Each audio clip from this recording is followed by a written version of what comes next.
masuk ke masalah fase dakwah. Karena tadi sudah kita terangkan ada surah Al-Muzammil, ada Muddathir, ada Muzammil. Kan jelas ayatnya ya. Hai orang yang berselimut, bangunlah. Disuruh Nabi SAW menyampaikan dakwah. Turunlah beberapa hukum-hukum syariat.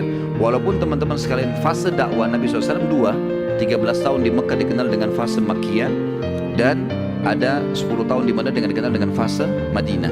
Ya, kalau ayat dikatakan ayat Makkiyah dan ayat Madaniyah. Ini kalau teman-teman baca dalam Al-Quran terjemahan ada ayat-ayat Makkiyah, maksudnya ayat yang dari kota turun di kota Mekah dan atau fase Mekah, dan ayat-ayat Madaniyah berarti yang turun di Madinah. Umumnya ayat-ayat Al-Quran yang turun di Mekah itu berisi tentang kisah-kisah umat sebelum kita, kan? Kisah-kisah tentang surga dan neraka, siksa kubur, kan? Ini semua isinya itu, peringatan-peringatan seperti ini. Jadi belum mencakup hukum-hukum syar'i, kecuali sebagian kecil. Kalau ayat-ayat Madaniyah yang di Madinah itu semuanya hukum. Seperti kita tahu tahun 2 Hijriah, nanti kita pelajari tahun 2 Hijriah mulai ada puasa Ramadan, mulai ada perintah-perintah jihad, ya, mulai ada perintah di masa Madinah haji, ya, dan umroh sesuai dengan syariat Allah Subhanahu Wa Taala. Jadi banyak yang terjadi di hukum-hukum Madinah itu. Baik, kita mulai dengan dakwah sembunyi-sembunyi, dan kita insya Allah juga akan terangkan dakwah terang-terangan. Setelah turun surah Muzammil, Nabi SAW mulai berdakwah, dan pada paling awal beliau dakwahi adalah istrinya tercinta Khadijah radhiyallahu anha. Dan Khadijah tidak ragu, kemudian langsung menerima Islam, dan ia wanita pertama yang menganut Islam.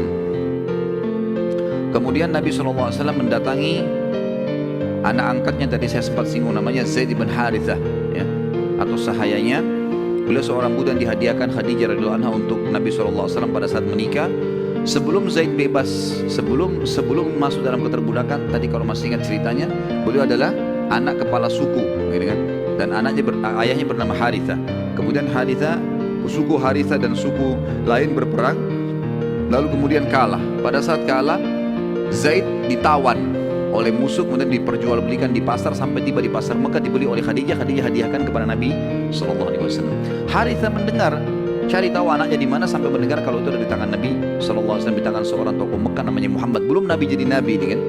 Kemudian dia datang dan berkata, hai Muhammad, anak saya Zaid ini adalah orang yang bebas, bukan budak. Berapapun kau minta tebusannya saya akan bayar, karena dia orang bebas dulu, suku saya berperang dan kalah. Kata Nabi SAW, tidak usah bayar. Tanya Zaid, kalau Zaid pilih kamu, silahkan, dia bebas. Kalau dia pilih saya, kau harus bisa menerimanya. Kata Harithah, baiklah, datanglah kepada kata dia sangat bijaksana. Lalu dia datangi anaknya, hai Zaid, tinggal kau pilih saja ayahmu, kau akan kembali kepada sukumu, kau akan menjadi pengganti ayahmu menjadi kepala suku. Muhammad sangat bijaksana. Atau kau pilih Muhammad tetap dalam keterbudakan. Kata dia, tidak, demi Allah, aku tidak akan pernah mendahulukan atau mengedepankan siapapun atas Muhammad. Dalam riwayat dikatakan, aku tidak akan mendapatkan siapapun yang berperilaku seperti baiknya Muhammad padaku. Jadi sampai kebaikan ayahnya pun dia lupakan, gitu kan? Karena baiknya Nabi SAW. Dan ulama mengatakan ini tentu ada hikmah-hikmah syar'i, ya. Ada hikmah syar'i. Ini bukan masuk dalam bab durhaka dengan orang tua, tidak. Karena Zaid bukan niat durhaka. Zaid niat untuk menerima pilihan dari ayahnya. Ikut sama Muhammad tetap budak, atau kau ikut saya menjadi anak kepala suku. Jadi dia tidak menolak ayahnya, tapi dia disuruh pilih. Maka dia lebih memilih tinggal bersama Nabi SAW. Dari semenjak kisah itu, maka Zaid diganti namanya dari Zaid bin Harithah menjadi Zaid bin Muhammad, sampai turun firman Allah Subhanahu wa taala dalam surah Al-Ahzab, surah nomor 33 ayat 40. A'udzu billahi minasyaitonir rajim. Ma kana Muhammadun aba ahadin min rijalikum walakin Rasulullah wa khataman nabiyyin wa kana Allah bikulli syai'in alima. Muhammad bukanlah sekali-kali bapak seseorang di antara kalian, tetapi dia adalah Rasulullah dan penutup para nabi-nabi, dan Allah maha mengetahui segala sesuatunya. Ayat tadi ini teman-teman melarang penisbatan nama selain ayah sendiri pada seseorang. Makanya Zaid dikembalikan namanya menjadi Zaid bin Harithah. Dan saya sudah sebutkan tadi, termasuk tidak boleh istri mengganti nama ayahnya, walaupun ayah itu orang kafir.